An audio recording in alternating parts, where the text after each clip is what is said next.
Hello and welcome to another episode of Mortgage Video Mastermind, where we bring you professionals who share insight into the latest trends, tips, industry, technology, and services to help you create more videos to use in your mortgage business. And we're live. And we're live. Okay. Nice. Awesome. Now, let's see if we have anyone joining. Yes, we are live. Okay. Well, welcome to our next episode of Mortgage Video Mastermind. Today, I think it's just you and I, Scott. Yeah, and we're here in the war room at Carl White's Freedom Club event in Orlando at Disneyland. Yeah, in the middle of Disney World. Disney World, that's right. Cali, Disney World. Cali Sorry. boy, Yeah, old Cali yeah, boy. Yep. So yes, we are, and the weather has been good, raining like crazy in the evenings. Yeah. Yep, Yes. Love the lightning storms. Yeah. Actually, I like that. So I think really today we'll just talk about kind of an update. There's been a lot of conversation, really the past 2 days about how to incorporate video in different segments of your business, whether it's in recruiting. Kevin just did a great session that I love talking about storytelling. Storytelling. And so So really important. and how to unpack that. To do that You know, takes some time. Let's start there because it's interesting. So there's this shift, or there's kind of this bridge when we're talking to people.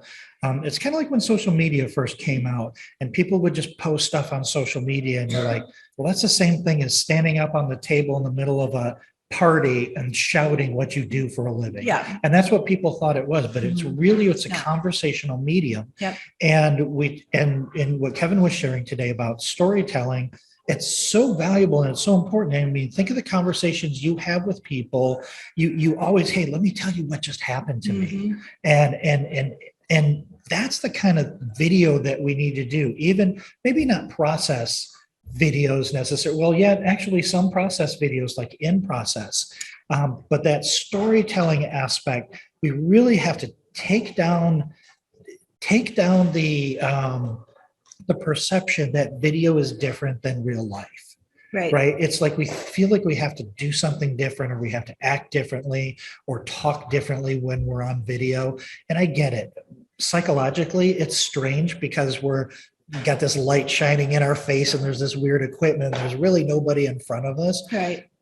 But they're out there and you say this all the time. You're actually, even though you're doing one-to-many content, you're having a conversation with one person. Right. There's only one person at a time is viewing this. So I really thought that was a fantastic presentation. Well, and the lessons learned and stories sometimes are hard for us to think about. It's like, well, what story should I tell? I mean, it's the stories you have conversations with people. Like it's what you said. It's like, you sit down to have dinner. It's like, oh my gosh. And those are lessons learned. And I'll give you an example. This is not related to mortgage. So I was having dinner last night with George Chevalier and his wife. And they told the story of coming from Atlanta to Orlando on their trip. And so started out the story. It's like, you'll never believe what happened, right? And so Sheree had forgotten her license because she'd left it on the photocopier. And so she got there and it's like, oh my gosh, am I going to make it through security? And you think about relating that to your borrower stories, right? So it's like setting it up. Hey, man, I had a really hard time getting here. It's like, man, I had a borrower who had a really hard time qualifying. Yeah. So where do you start with? That's the first thing, right? So it's like, and I think for most people, it's like, where do I get started? Think about if you're going to tell somebody a story. If you and I were sitting down at lunch and I was going to share a story, how would I start it? That's where you start with your video. And it's interesting if you notice this, I call this the you're not alone statement, or the you're not alone transition. And I did this when I originated all the time. Every time I would talk to a client, I would always relate it to somebody that I had helped that was in a similar situation. And that's exactly how conversations happen around the table. Somebody tells a story and you're like, oh man, you know what? I had something that happened to me. It was almost like that. You're not going to believe what happened. So, and that's really a powerful sales strategy too, is the you're not alone transition. So when you're talking to somebody or you're talking to a consumer and they're telling you about their story or they lost their job or some sort of hardship, there's always, right now, I think more than at any other time, at least in my career, deals are harder. Right. They're a little bit more difficult than they've ever Got been. a little hair on them. There's a little bit of hair on them, but all loans have hair on them. These just are a little bit like woolly mammoths sometimes, right? Because they really are. So these people, your clients, the consumers you're talking to, they have stories. So relate that back to a very similar story that you've had, because you've solved the same problem for somebody else. Right. And that's a great way to not talk to somebody, but talk with somebody and be a guide through their journey to home ownership, Right. or reducing their payments, or giving financial relief to their family. Yep. So for those of you who are listening, come on back. You can get into our, as Scott said in the beginning, we are totally in the war room here. Yes. And the battle is strong. Going strong in the background. Although we do have some exciting thing to share. I need to edit it. So maybe a trending video we'll share a little bit later on. Yes, that was funny.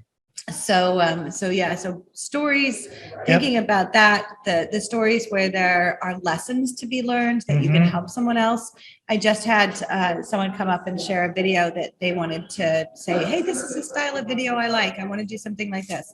And it was a brilliant video. It was a story about a realtor. And it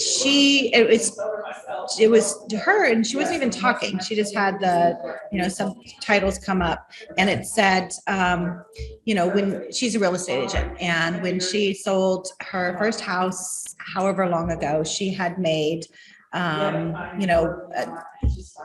much money, and it was like $135,000 that she had made. It's a lot of money. I don't know how many she did. But she said she spent that money on buying a car and clothing and things like that. And the lesson was, she said, if I would have taken that money back in 1987, when she started as a real estate agent, and invested it in property, that today, and she had looked at a condo and she didn't buy it. And if she had bought that condo back in 1987, that condo today would have been worth $1 million. And she said, the car isn't worth anything now, and the clothes don't even fit. So the lesson learned was, so she used her own personal story, right, to give a lesson of, if I would have invested in real estate, then I could have been able to make some money on that.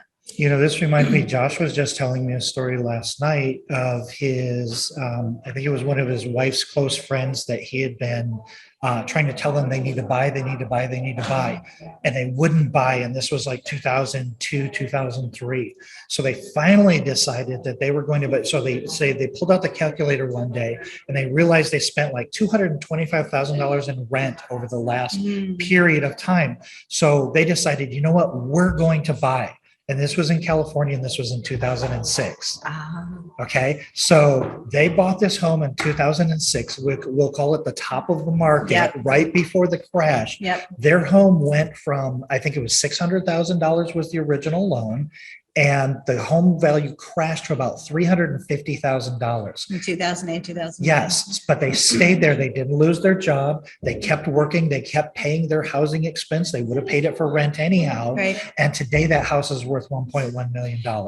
Yeah. So, it's the same thing. It's the stock market right now too. It's like the stock market goes up, the stock market goes down, the stock market goes up. But yet people still invest in the stock market. Yeah. And with real estate, now I have been blessed and we've held onto our real estate. So we've always made money, and that's the long term. You have to think about long term.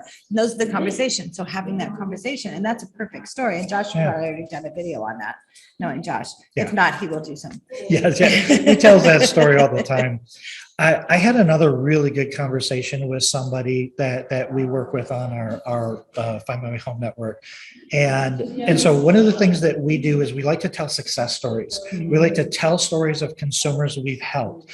And then we put those online. We put them on YouTube and you transcribe it, you turn it into a blog post so that consumers can find it. But it's interesting because when you put that out, he's not telling a story to somebody specifically. He's telling a story about a problem that he solved. Right. So what we did is we took that video and he uploaded a list of his client referral partners. Most of his business is from referrals, right? From real estate agents. Took real estate agent custom audience and took his past clients. And all we did is posted a video of him telling a success story of a client. Wow. And that was it. And we transcribed it. That was the body. There was no call to action. There was no anything. We did that in January. He saw a 20+% increase in his referrals in the last 60 days. He usually gets about 100 referrals a month. He's getting 125, 130 the last 2 months. Wow. And people are calling him out of the blue because he's reminding them that he's a problem solver. Yep. And that's the power of what this is. You talk about what you do for a living and you remind people. And it's those kind of stories. And we caught up with Danny Ruiz here, and we talked to Danny when? January? When he was just getting into TikTok. And he was getting some traction and he was putting out his videos and he had gotten a bunch of Calendly appointments. He was getting appointments. But he hadn't really closed anything yet. And what did he say? He's actually doing business now. Yeah. So I think he said 8 refinance. I think so. And 2 purchase. So, and he had like 15 pre-approved and looking. Yes. So he was building a pipeline of pre-approved and looking. he started in November. Yeah. November 11th, he said. Yep. He has 21,000 subscribers. But here's the key. And we go back to this time and time again. It's consistency. Yeah. So you can't put one out and say, I didn't get anything. He does it. He honestly, and Danny posts, he doesn't post every day. For a while he did when he got started, but he posts a lot. Yeah, I asked him about that. I said, what was the longest period that you went without posting? And it sounded like it was about 5 days, maybe. He had a period a couple weeks ago where he just got really busy. He had a lot of stuff going on. Yep. And I know I called him. It's like, okay, because Danny and I do a monthly call and we talk about his video plans and we actually record some videos. And he was like, Ginger, I can't because I seriously haven't stopped. I said, it's cool because here's the thing. He has done so much up until then that it's like he could take a break. But he got right back on track again because then it's a matter of, okay, yeah, I mean, we get busy. It's like we're traveling. I mean, I've been traveling for a couple of weeks. Yeah. And so, those kind of things happen. But get back on the horse again. Yes. And the other thing is to be able to, and for him especially for starting out, and this is the people, it's like, how do I start off? Mm-hmm. So first of all, decide one thing, and you talk about this, one you're going to do. Just choose one, whether it's Instagram, whether it's TikTok, whether it's Facebook, whether it's LinkedIn, and then look at the trends, especially like for TikTok and things like that. What's trending? What are people are looking at? And copy it. I mean, follow it. That was actually something Danny mentioned again today. Mm-hmm. When he got started, and Kyle talks about this all the time too. And Kyle Seagraves, who has a really big YouTube channel, I think he's over 120,000 subscribers now. But what he said, and this is the same thing Danny said, when he was getting ready to go in, he just typed in the hashtag of mortgage and he just saw what everybody else was doing and how much traffic and how many subscribers. And then he just copied it. Right. Because see, you're not really copying this. And we say this a lot. There are not 10,000 questions about qualifying for mortgage or buying a house. There are 10 questions asked 10,000 ways. So anytime you tell that story, even if somebody else just did that video, you telling that video is going to be your voice, your personality, your appearance. It's going to be a different story. Right. You're not transcribing and reading word for word what they're doing. And it's like, it really is that easy. Like, it's like taking candy from a baby. It's like, it really is. All you have to do is just get over that hurdle Yep. of the lights and the camera and not having a person there. And it doesn't have to be overproduced. And it's, No, it's funny no, because, no. It's almost better if it's not. And some people In don't some realize cases. so it's okay to mix some of those Yep, in there, like 100%. do a really good about me video. Yes, Maybe yeah, even yeah, if yeah. you're doing some interviews, then put something into that. Yep. But, I had someone just come up and they showed me a real estate agent that they follow that has heavily produced videos. Like, spent a ton of money on it. And it's just a house, and they're doing the house, and they're doing the closet, but really heavily produced. Because I think I want to do something like this. Like, okay, first of all, you're not a real estate agent, so you don't have a house to show. And, the guidelines certainly do not look that attractive. So, pulling something like that up. And so I showed them, I said, for Kyle, it's like, what Kyle did? He educated. Yeah. He put the information out there, and that's how he's gotten to over 120,000 subscribers, is he told people what they needed to know. Yep. And he did it consistently. And so that's the key to it, is to be able to do that. And then look for trends, pull some other things, leverage your social media, Yes. use one to build off of the other, think about ways. Put them into your phone calls that you're making to your realtor. Say, hey, I just made a video, talks about pre-qual versus pre-approval. Can I send it to you?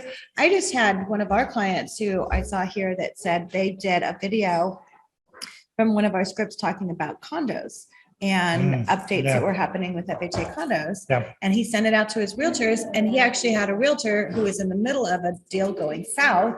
And he called him up. He's like, I just saw your video. I've got a buyer that needs to talk to you. Yeah. And it was from that one video. You never know who's going to need it at the time. So it's a matter of, putting it out there, right? Yeah, we've got another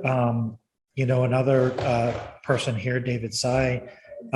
He personally is out buying short-term rentals. Right. So Airbnb, DSCR loans. So people want to get into that. Oh my gosh. To do videos about that. He did videos about it, and within I think he said he's closed 4 deals over $600,000 off of that one video, because he shared it on social, and he started having a real estate agent. I mean, think about, what does a real estate agent want right now? A real estate agent wants somebody with 25% down, a DSCR investment property is probably going to need some work, right? So you don't have the same requirements and the same appraisal requirements, and that real estate agent wants to get paid. So with the very limited inventory they have, it might not be move-in ready. So that's a fantastic product right now.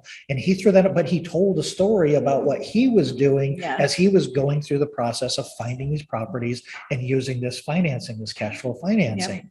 And he was getting business off it right away. I was having a conversation in the hall earlier. I love chaos. Mm-hmm. I love chaos because in a certain segment of society is always going to be glass half empty. Mm-hmm. And then if you're a glass half full, you're looking for those opportunities and you're telling those stories, because all of your competition is running around complaining about something that happened with rates last week that they had no control over. Right. But if you're glass half full, you're looking at, well, yes, that happened, and there's this opportunity that's showing itself. And I kind of told the story of, after the real estate crash, it was tragic. A lot of people lost a lot of equity, but in California, that was a first-time homebuyer's dream, because now all of a sudden in 2008, 2009, people could afford to buy in California. So I went after the first-time homebuyer market in 2008, 2009, and that's where all the business was. And so there's two sides to every story, and the more chaos, the more the more powerful I think that positive spin on that story is. Yes, absolutely. Look, there was somebody said a quote one time. I don't know who it was. I think it, was a Carnegie or somebody back in business, and the 40s, whatever. They said if there's a big pile of doo-doo, look for the horse because something had to make it, right?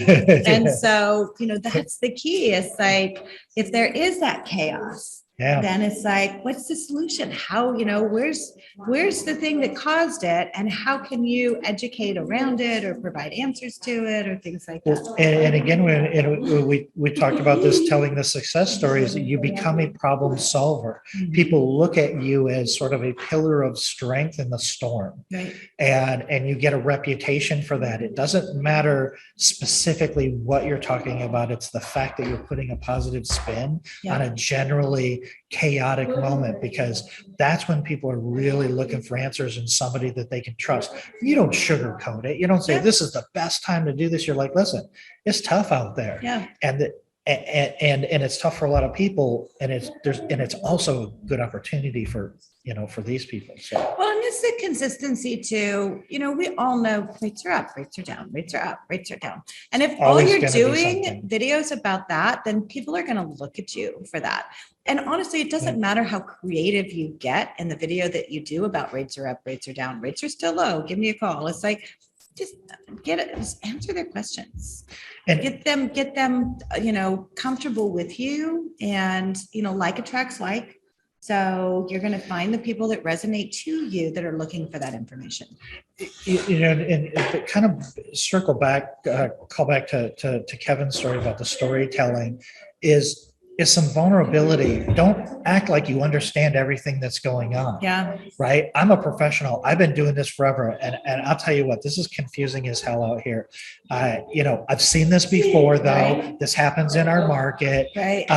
And I don't know what's going to happen tomorrow. We don't know what's happening, overseas. There's a lot of stuff in the news. Yeah. But what I do know is that I'm going to pay attention and I'm going to find an opportunity in this and have that vulnerability. You don't want to go out there and just say, now is the time. You don't want to create this sense of urgency and pretend like you know what's going on. Yeah. It's okay to go out there and just say, you know what, I'm confused like you, but I've been doing this for 15 years and I'm very confident that we're going to find a way through this. And we'll navigate through it. And we'll navigate through this together. So stick around, subscribe to my channel. I'm going to do recent updates, right? So this kind of thing, so that people start to say, wow. And they say, nobody has all the answers. I mean, my No. God, hello, we've been through a pandemic. Now we're getting into, who knows what, right? Yeah. The potential war. Yeah. So you can't. It's interesting you say that. So it's like, I just did a session. We talked about, trends in TikTok and things like that. Yeah. So we talked about leveraging trends and for you. But one of the trends right now on TikTok is what's called vulnerable or honest content.